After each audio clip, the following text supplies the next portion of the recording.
The supplies you'll need is liquid latex. So that is the white stuff. And then if you can't use liquid latex, you can always use Elmer's glue. You will also need fake blood. This stuff does stain, so be careful. Don't get it on your clothes. You'll need a makeup palette. I like to get one that has like green, purple, yellow, because you're going to create a bruise around the wound.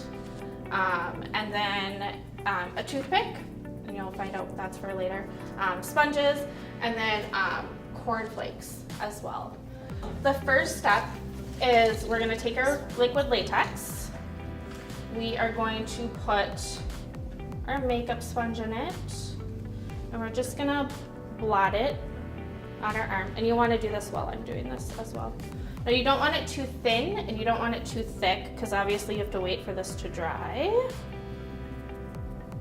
But if it's too thin, it's not going to give as much effect on there.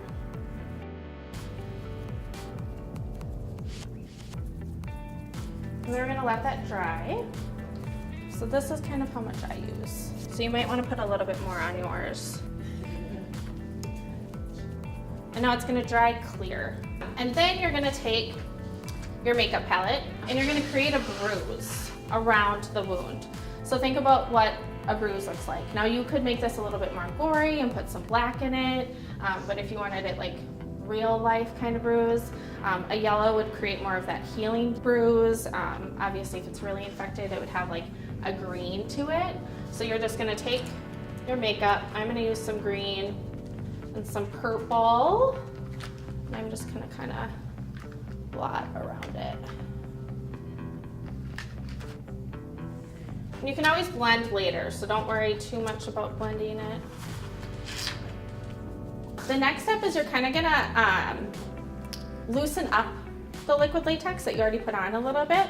You can take your finger and kind of go like this, but it gets really hard. So I like to take just a toothpick and just get under there and just kind of loosen it up. And then create some holes in there.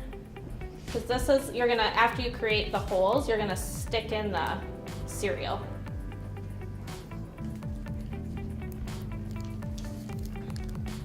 And then after you're done with that, you're gonna create another thin layer of the latex, because it's gonna be like a glue for your cornflakes. And then after that, your cereal's already bunched up.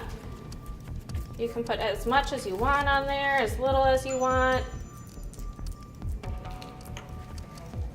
And then after you put the cornflakes on there, you're gonna put a little bit more liquid latex on top as well. The next step is to just let it dry. You can look at it, you can put more makeup on it if you want to create more of a bruise. You just let it dry. Take your blood, and again, be careful, this does stain. And you can use a sponge to put it on, or you can just kind of pour it over as well. And I like to kind of let it drip, and I like to kind of cover my cornflakes. And then you just let it dry. And a lot of this stuff, I would say that if you want to do it, the cheapest place to find it is Amazon. Like the liquid latex, that's the cheapest place. The blood is also pretty cheap, and the makeup palettes are pretty cheap there as well.